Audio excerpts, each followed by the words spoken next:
Hello, hello, hello, and welcome to the Secrets of the Immortal audiobook club. We are very excited for our first call of our new audiobook. My name is Jared Krebs, and I am in San Antonio, Texas. I am excited about today because I'm excited to discuss the first hour, the content of the first hour, and it's nice that we have something new that we can all kind of review as a community and still invite new people as well. So I'm just kind of excited for this breath of fresh air into our content. And that's where I'm at. Who wants to go next? Tell us your name, where you're calling in from, and why you're excited about today's call. I am Viola Krebs, Jared's mother, and I live in Salt Lake City. I'm really excited about this call because it is a breath of fresh air, having a new read, or I guess an audio. Listen. Yeah. Yes. And I really enjoyed The Secrets of the Immortal Chapter 1 because because it was what I needed from Gary on the prayer on how to pray, because it's been a little confusing for a while since I have learned that it's not about this list, and it's really refreshing to know, and I already thought it was refreshing when I first heard this concept, but just to know you don't have to have your ego self, because really that's what it was, make this list of what of talking to God and please God give me this and that and this and that. And so it's like a lot of pressure taken off you, because now you don't have to even think about it. You're just like, okay, here you go, you have at it, let me know. Kind of concept. Absolutely. Awesome, Mom. Well, thank you for being on. Thank you for being so consistent and such a great part of the team. You're welcome. Dad, go ahead. Well, no, Mom's kind of the spokesperson for this, at least the introduction part. My name's Randy Krebs from Salt Lake City, Utah. So, Oh, I wasn't supposed to say my part? I'm done. You're done. It's over. The part. It was just an introduction and where we're from, but oh, why are you excited about today's call? That's good though. You have every reason to be excited about True Prayer, Mom. Yep. And then thank you so much for posting that on Facebook. Oh yeah, that's helpful. Yeah. I was gonna actually record it somehow or figure it out, but now I don't have to. I can just copy and paste it into my notes. Yeah, right. That's very good. Good job, son. Thank you. It's taken you a while to transcribe. How did you do that? I did it by the Apple iPhone, where you speak into it. Oh. So I listened to Gary say it, I push pause, and then I click over to the notepad, and I'd speak into it, and then I'd go back to the Audible app and listen to a sentence or two, then I'd speak back into it. So it only took me about 5 minutes. Oh, okay. Very cool. So, yes. Okay, we got Greg and Nathan. Who wants to go next? Hey, this is Greg Harrington. I'm in Scottsdale, Arizona today. I'm definitely excited, and there's something about where I'm at that I'm just kind of more listening, and I'm very introspective. So this is perfect. I've also been doing the Course in Miracles since I was on the calls last, so that's got me all thinking about stuff. So I'm just excited to be in this conversation. Awesome, Greg. All right, Nathan. Hey guys, I'm in Minneapolis, Minnesota, and I went a little bit past the first chapter. So in the first chapter, he kind of defines prayer, right? Yes. So that was great for me because I really like practical things. I really want someone to say like, do this thing right now. And so that was great for me. Fantastic. Thank you, Nathan. I know Angela's going to be on any second. She is finishing a music lesson, and I think she's going to get on in her car whenever she chimes in, and we'll see who else joins. We invited a few more people, Christopher and Mike. I invited them to the call. But let's get right into it. So I think, everyone kind of shared what were their highlights already from chapter 1, but I want to expand on that and basically I'll start. And what I got out of it was just what you guys had said, applying true prayer. And the reason why I transcribed that on our Facebook group is because I want to print it out on a piece of paper and say it in the mornings, so that I am saying that, like, I'm doing what Gary does. Mm-hmm. And I want to print it out on a piece of paper instead of using my cell phone, because I know that when I look at my cell phone, first of all, I don't sleep with my cell phone next to me. My cell phone's in a whole different room. But the first 5 minutes of my day, I'm thinking, okay, if I have it printed out, then I can just read it on a piece of paper and do true prayer in the very first 5 minutes from when I wake up. And I have been doing that actually since we started working with Gary and started learning from him directly. I have been applying true prayer, but I found that this audio, chapter 1 specifically, I've never had it so clear on, exactly what to say and how to initiate true prayer. I was definitely visualizing my false idols and all the things that I think need to happen in this world for me to be happy. I was definitely putting it up on an altar in my mind and giving it to God and then saying, I give you all of these things. The only thing I want is to accept what's already been given, to receive what's already there, and to learn forgiveness as your vision lets it be. So I would say that, but I didn't have this nice paragraph or two from Gary. So I also really liked in the chapter how he talked about how he was trying to get his book published, and he contacted the gentleman from Fearless Books, and the guy rejected him and said no. And he was like, okay, what do I do now? Arten in person told me that this was the guy. And so he did true prayer for a couple weeks. He just kept, praying in that way. And then he got the inspired ideas, the inspired thoughts that helped make his life go easier. And I like that because it's like, that's like the after effects. True prayer means your heart is in the right place. It means my heart's in the right place. I'm not asking for things that I think will make me happy, because really the only thing that will truly make me happy is being one with God and awakening from this dream. And I can do that through true prayer. Everything else will come, and I'll get the right thoughts if I stay focused on true prayer.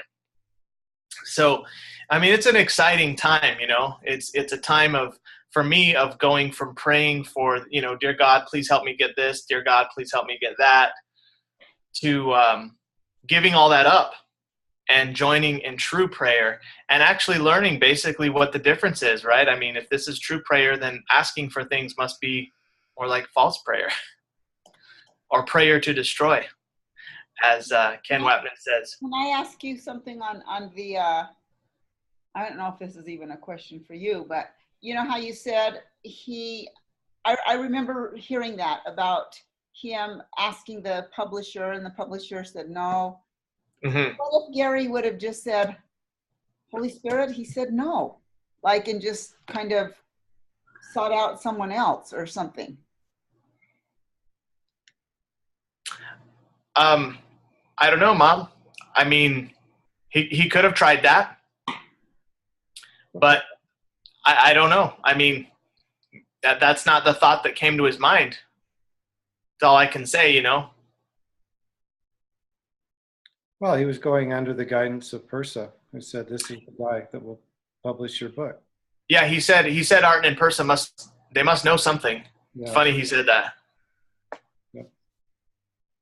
But yeah, that's what happened. He went true prayer, and did you see how cool it worked out? Because it worked out so good, because the guy ended up, remember, the idea that he got from true prayer was to hire the gentleman to proofread his book and give it a critique.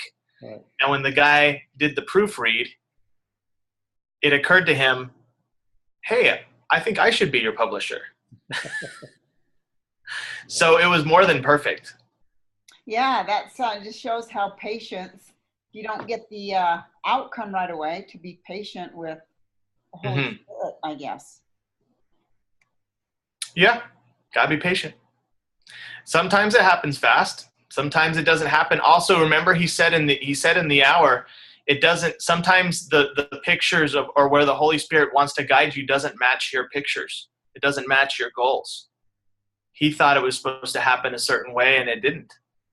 But remember that also that it said in the audio that the Holy Spirit is always guiding you, and not just you, but everybody for their highest good. And sometimes their highest good is not what's best for what you think is yours. And he said that too. He said, that kind of sucks sometimes when you think, oh, you want it to go a certain way, but it's not for their highest good either. So definitely, there's definitely a patience and a willing to go with the flow that has to happen with true prayer, which is cool. I can dig it. Angela, welcome to the call. Hey. Talk to us. Tell us why you're excited about today's call and what were the highlights for you on the first hour. Let's see. I'm excited because it's a new audio, I guess, and more stuff to talk about. It's funny. At this point, it sounds kind of like there's a lot of things that I've heard him say in other audio, but there'll be like these few things that jump out and like, oh, I mean, not to say like, oh, I've heard it all before, but it's like he has kind of like a way of framing everything that he likes to use. And so then, but there's definitely some that I'm like, oh, that's cool. That's my piece of that 10 minutes kind of thing. Yeah. This sounds kind of bad, but I mean, you know what I'm trying to say? Yeah. So let's see. One of my first things was he said that Buddhists agree that the world is an illusion, and that to me, like, I never really had thought about the world as an illusion before. I mean, I think I had thought the world was a thing that we experienced and our job was to become enlightened, but I don't know. I mean, I understand where he comes from that, but I was kind of like, that's an interesting perspective because I had not actually thought those actual words while I was studying Buddhism, like the world is an illusion, even though I know that there's plenty of things that were, spoken in that direction. Let's see. I like the fact he said we are giving up something that is limited for something that is unlimited. Yes. Yeah, that was a cool, like, ooh, oh yes, writing this down. And then let's see. You had just mentioned this actually. The Holy Spirit's guidance doesn't always fit our idea of what we want to happen because we can only see this little speck of time and space, but the Holy Spirit can see everything. So, and then as I came on, you're talking about how he got his book published, and yeah, it's pretty cool. That was pretty neat to hear. And then I like how he was saying our cocoon process is forgiveness. Our cocoon process. Oh yeah. Because he kind of talks about hope for the flowers. Oh yeah, that's right. I had mentioned, like, I heard the whole thing once, and then I've heard the first half again, or like the first portion again. So that portion was a little bit less listened to. I don't think he actually mentions the book Hope for the Flowers, No, but I think he definitely does that analogy of being a caterpillar and a butterfly. Mm-hmm. And your cocoon is your Course in Miracles book. Yep. So so that's what I had. I'm glad I got another credit. I didn't have to. God! How did you get your credit? I looked on the Audible website, and I was like, oh, look, I have another credit now. That's perfect. Great. I don't have to do anything because I was gonna just like pay for the entire year.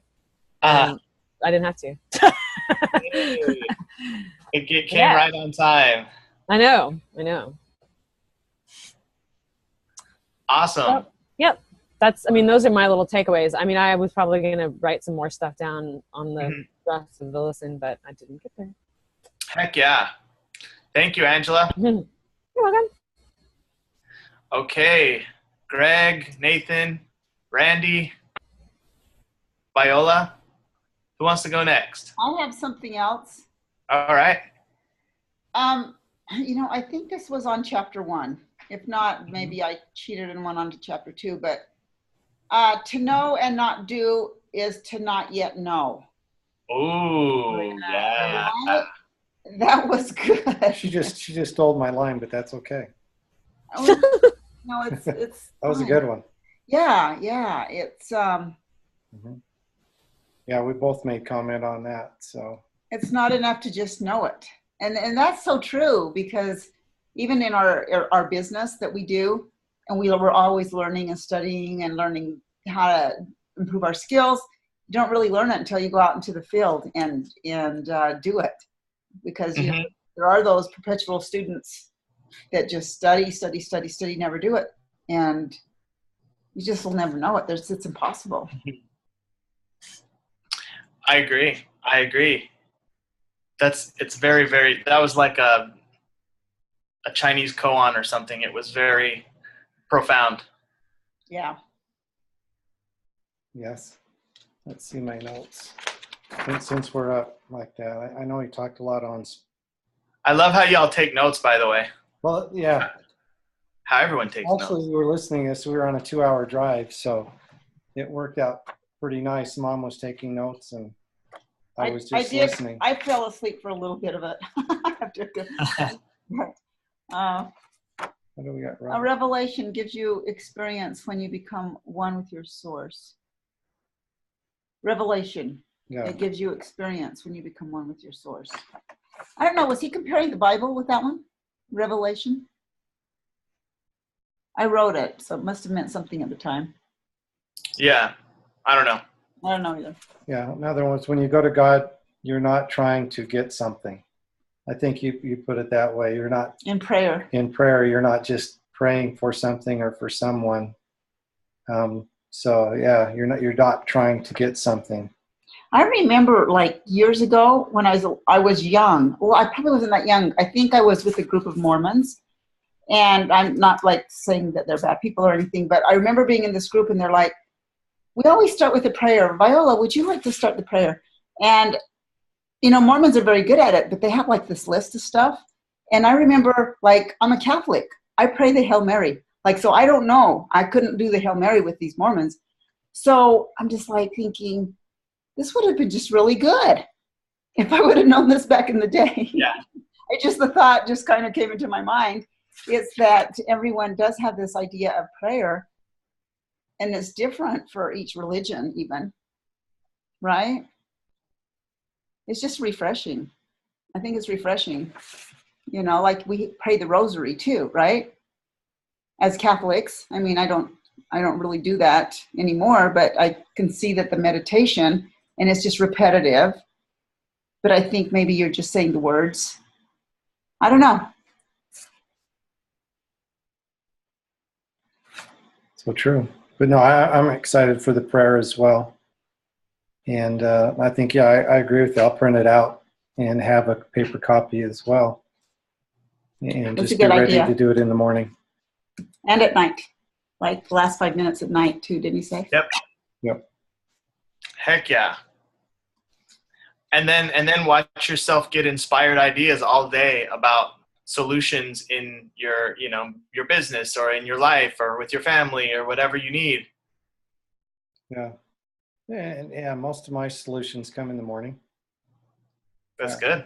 Okay. And yeah, that's why if I go back and think, all of them are in the morning hours. Pretty good. Awesome. Thank you, Dad. You're welcome. Thank you, Mom. You're welcome. All right. We got Greg and Nathan. Who's next? I can say stuff. All right. So I've always kind of had a problem. I'm gonna immediately use this book to make other people wrong. No, I'm just kidding. I've always kind of had a problem whenever I hear people say, well, things work out for a reason or things happen for a reason, because it sounds like to me that they're saying that when good things happen to me, it's because I'm special, and so the universe is sort of like provided that for me. And I've always sort of thought, like, there's no way things are that simple. Like, there's a more complex something going on. And so I loved his story about reaching out to the publisher, because it's exactly that kind of thing that is, sounds like, yeah, that's probably more of how things work than just like, oh, I got all green stoplights today, so I guess things work out for a reason. Like, I'm a special person, so I got all this special stuff in my life. And so it just reminded me to, like, not judge anything that happens in my life, and put it on anyone else. Awesome. And I also really like, I guess, the experience I've had from it so far, is not really tallying up like a number of divine inspirations. Like, I'm not like, oh wow, I have so many great ideas now, but I do have more confidence in my ideas now. I noticed in the last few days. So the last couple of times I've gotten some idea, like, I was just like, I'll just do it. And I got an idea for my wife, and I was like, I'll just tell her. And then we got divorced. No, I'm just kidding. Yeah, so it's really great. And the prayer that you wrote down, I realized that when he started saying it, I like bookmarked it, because I was like, okay, I'm gonna record this so I can listen to it in the morning and the evening. And I realized that I already had a recording of it. I've already been listening to it in the morning and evening. So if anybody wants that, I can send it to them. What do you mean by like a recording? Like, did you cut out that piece of audio, or how did that go? I didn't do it. I don't know where I got it. My dad sent it to me years ago. And then a few months ago, we started talking about it again, and he went back and found it. And so I have that excerpt from the book, from this speech. Nathan, Yeah. have you thought of inviting your dad to our group? Yes. Okay. Yeah. Yeah. He. I don't know how to explain my dad if you haven't met him, but he sort of like declined without saying anything. Okay. Yeah. But he sent us these. That's right. That's amazing. That's so amazing. So I'll tell you what's funny is that he got those from Carol, who was originally the person that introduced my dad to A Course in Miracles years ago. And then my dad sent it to me. Disappearance of the Universe, that is. And now Carol like hangs out with Gary apparently on the regular, and like says that he's like had experiences where he's met people that are like his, what do you call it? What's the term for someone else who you were the same soul in a past life and now you're split? Like you have embodied the same body in a past life. What do you call that? Reincarnation. Well, that's the process, but what do you call a person? Anyway, I'm getting like getting kind of off topic there. But anyway, that's where those CDs came from. Your dad said that are we talking about your dad? No, we're talking about Carol, which is where the CDs came from. Carol gave them to my dad, and I was just trying to explain that he's a guy that's super into the Course and has talked about various spiritual experiences that he's had. Oh, wow. Well, that's it. Sounds really cool. Yeah. These CDs are so cool, guys. I'm gonna rip them onto my computer and then send them to y'all if you want them or whatever. It's gonna take me a long time.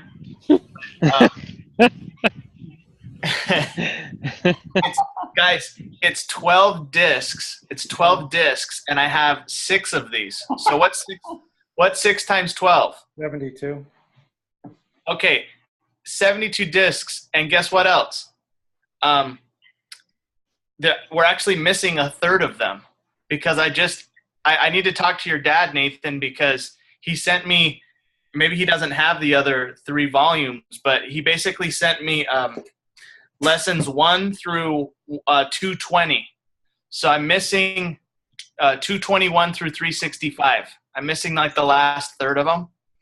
I don't know. Oh no. I'm gonna have to call him and thank him and ask him if he's got the other ones like just chilling or whatever. I don't know. I doubt it, but it's possible. So yeah, totally ask him. We have 2/3 of these, but what they are is, this is Ken Wapnick's commentary on each course lesson.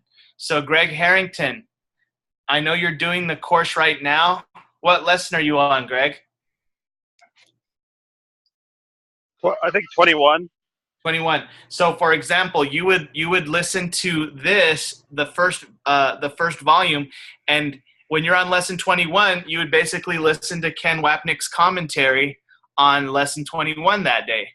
And then the next day you listen to Ken Wapnick's commentary, and it's just like a supplement basically to enhance your knowledge of each lesson, or enhance, I guess, the knowledge or the retention, the comprehension, everything about it. I mean, Ken Wapnick's a bad son of a gun. So Gotcha. anyway, I'm not doing the lessons right now. I'm reading the chapters of the text. So I'm not using these yet. But next time I go through the lessons, I will be using these. So, but I know some of you are just starting, right, Dad? You're starting pretty soon.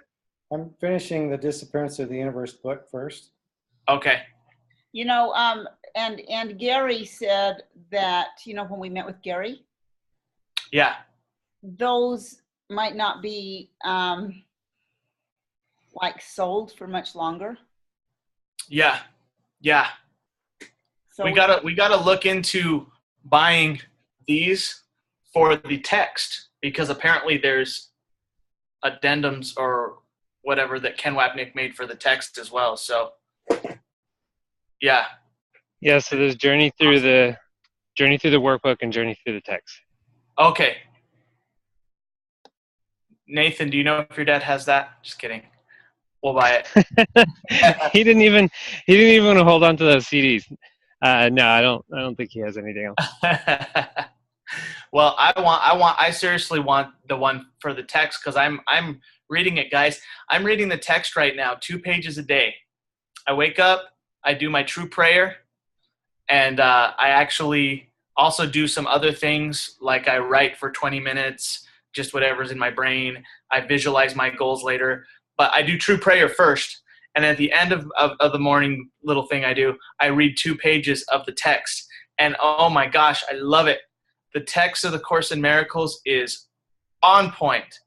And thank goodness we have Gary Renard's trainings and teachings, because I would not be jiving with the Course if it wasn't, but I get everything. I read that text and I'm like, yes. And right now the text where I'm at, I'm on page 220. I'm pretty proud of that. I still got 420 pages to finish. So it's going to take probably, I don't know, the rest of the year or more. But anyway, what he's talking about in the text, I know this is off topic, but it's talking about the guiltlessness of the Son of God, and how we're all guiltless, and how seeing other people as guilty is actually like the source of the crucifixion. And it's the source of the ego. It's like the cornerstone that the ego is built off of, is seeing other people as guilty. It just totally exposes the ego. And I dig it, man. I love it. So that's my contribution on the text so far. I wouldn't say that's off topic. Okay, I guess it's Yeah, Jared, quit it. Get back on topic. Hey, Jared, I was going to tell you something real quick about Kenneth Wapnick that I learned a while ago that you may already know, is that I think all of his books, almost all of them, are based on speeches that he gave. So he gave these like speeches or programs or whatever, and then they were recorded, and then they were edited. So they all exist primarily as audio.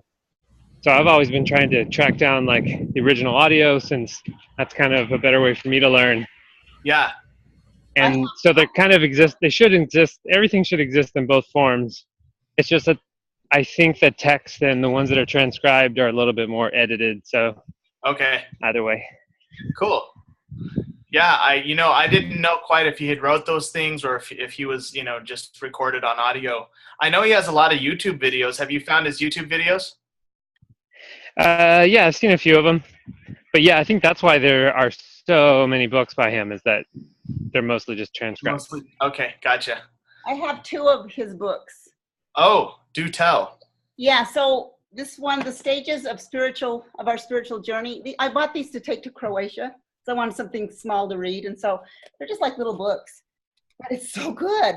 This one right here, and it's Kenneth Wapnick's books, it talks about the stages. You go from a camel first, which means you're living in this world and you're learning how to make a living, and it's impossible to go to the next step, which is you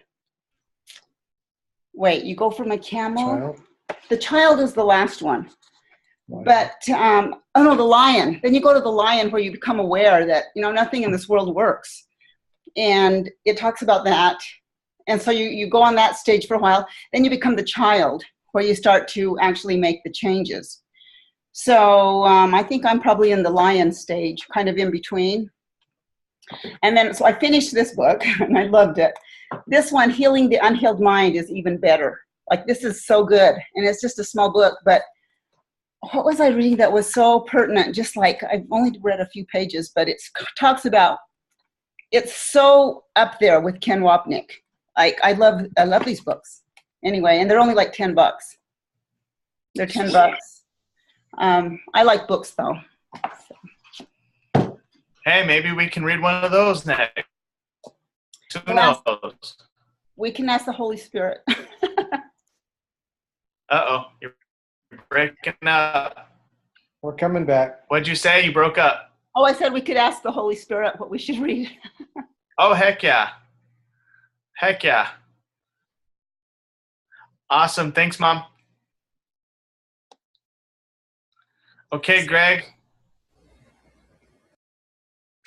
Well, I was about to say something that ties in perfectly, Jared, to what you said right before you said you were off topic, which was something about I can't remember how you said it, but about the ego is about seeing guilt in others or projecting guilt. Did I get that right? Yes, that's the cornerstone the ego is built off of. Okay, so in the first chapter of this book, he said something that kind of made me swirl my head sideways like a dog. Like, what did he just say? Huh? Like Scooby-Doo or something. And it was about relationship. He said, I'm paraphrasing. I wasn't taking notes today. Something about a good relationship, or a relationship that works, is just if there's forgiveness present. Like, almost like he was saying that a relationship's purpose or function is to be a vehicle for practicing forgiveness. Does anybody else remember this? It really stuck out with me, because I've been thinking a lot about that whole part of life and existence. Yeah, I remember Because I certainly have never approached a relationship that way. Despite trying to be my best, most generous, gracious self, there's always judgment in place, and then there's forgiveness. But like, I'm always striving to achieve some level of relationship that doesn't have anything in it to forgive. Yeah. Like perfecting it, or finding a better one, or, well, this one was flawed in this way. And I've had some pretty long-term, I've been married twice. I've had some long-term relationships, and that was just I've never even thought about thinking about it quite that way, the way he said it. Like, it's all okay as long as there's forgiveness. I'm like, well, that's weird. That made me think. Obviously, I'm babbling about it, so. That's awesome, though, man. Yeah, I think I remember him talking about how Karen, his first wife, was like his biggest forgiveness lesson, or they were each other's biggest forgiveness lesson. Yeah. He talks a lot about that in Fearless Love. Oh, he does? Mm-hmm. because he's already divorced at that point. Oh, cool. Yeah, but they have a really great relationship at that point. So Is that another Gary Renard book? it's another audio, yeah. Okay.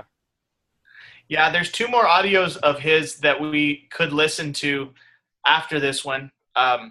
Fearless Love, and then The End of Reincarnation, which is, I heard The End of Reincarnation immediately after Disappearance of the Universe, back before this book club existed. I just found it on YouTube, and I really liked The End of Reincarnation, which, I mean, for obvious reasons, but it's only a 1-hour audio also, so it's very short.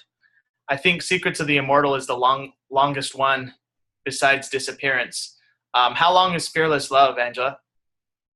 I have in my Audible, I think they're both, I think I have, you must have an abridged version of End of Reincarnation, because I think both of them are about 2 hours. Oh, okay. But maybe 2 hours. Yeah. Fearless Love is 2.5 hours. I just looked it up. Oh, okay. Cool. So yeah, maybe we go to those next. That we'll have listened to them all. So, awesome. Anything else, Greg? I think that's it for now. Cool. All right. So I think we've heard from everybody. I'm super excited to go to chapter 2. I love new content. And we haven't had any new content in a long time, so it's pretty cool. I also bought Cindy's new book, Cindy Renard's new book, the Course in Health and Well-Being. Let's end the call with that. I want to show you all that. Just 1 second.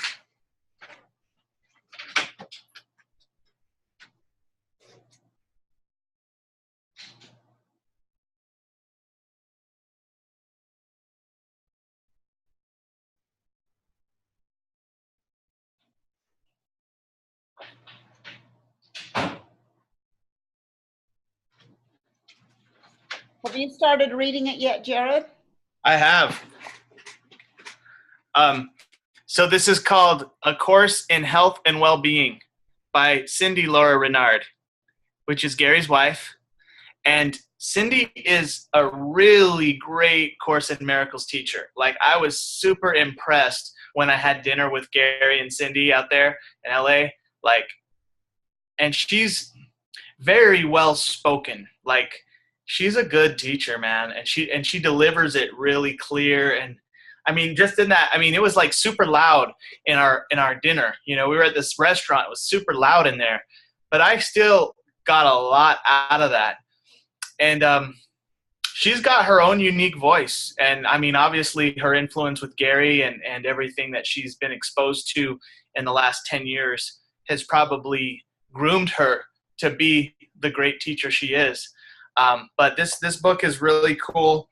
I've read the introduction and the foreword and everything on the back of the book. So I'm about to start in chapter 1 and just keep going through it.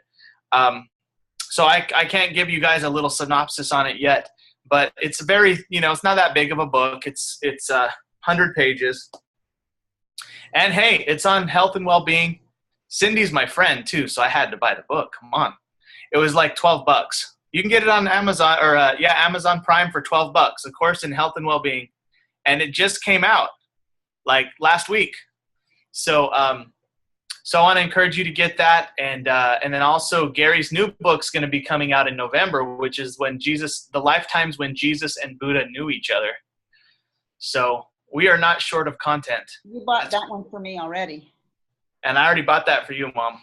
Yeah. That's going to be drop shipped the second it's available That's to you. Right. Happy Mother's Day. Yes, for Mother's Day. So, all right. So, does anyone have any other last things they want to say before we end the call?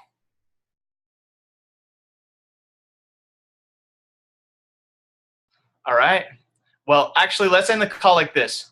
Let's end the call with everyone just saying what was their highlight for one of their highlights from today. My highlight today was being with all of you.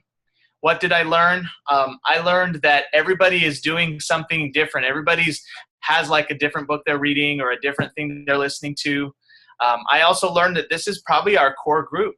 This is like the heart of our group right here, and I'm excited to build it up as well.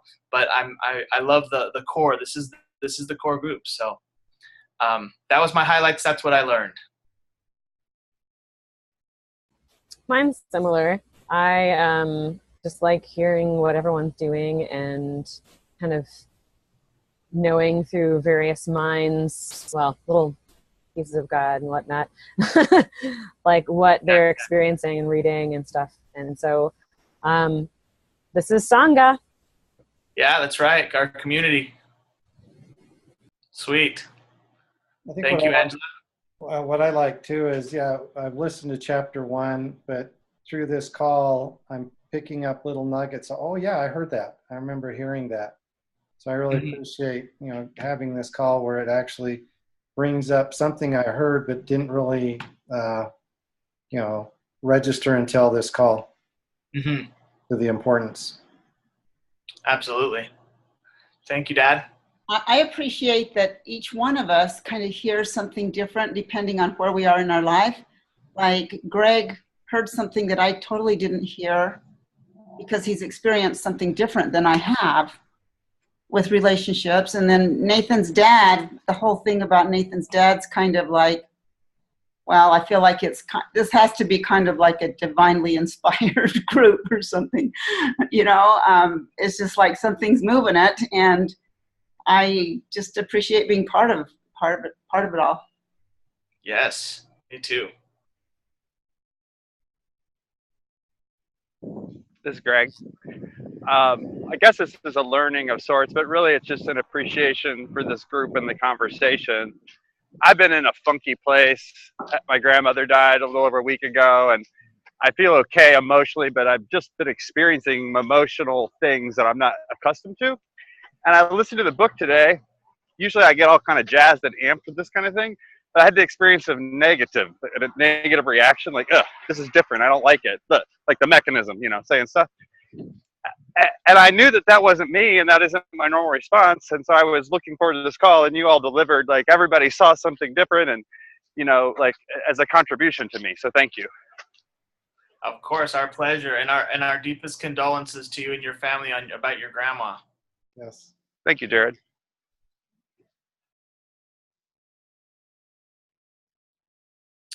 Randy and Nathan. No, I did mine. Oh, you did? Okay. Nathan. Oh, hey.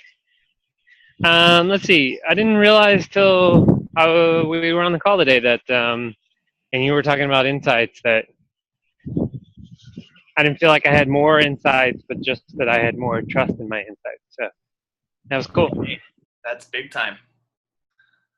Thank you. Okay, well, this concludes the call. We're done 15 minutes early, no less. Mm-hmm. And I guess we'll talk to you next Friday, the 11th at 6 o'clock. Oh, You should. What? You're going to be at a concert, aren't you? And you don't go to yours until 7:30, so you'll be on. Where do I go? 5 o'clock Mountain. Okay. I'm not sure. All right. Okay, well, everybody, I guess we'll unmute the lines. Everybody say have a great day and God bless. Have a great weekend. Have a great day. Have a great day. God bless.